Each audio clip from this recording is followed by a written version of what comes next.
No, nazdar lidi, já jsem Mau, jsem začínající let's player. Zatím mám v plánu dělat jenom let's play na Minecraft. Možná začnu dělat i gameplay, třeba na Modern Warfare 2. No, vím, že už vyšla 3 a jsou i lepší hry než 2, ale nemám ještě stáhlý. Čekám na grafickou kartu.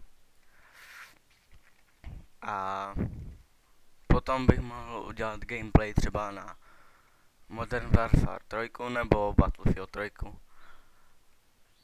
Možná začnu dělat let's play ještě s jedním kámošem nebo se 2, s Tomikem a s Ptým. No a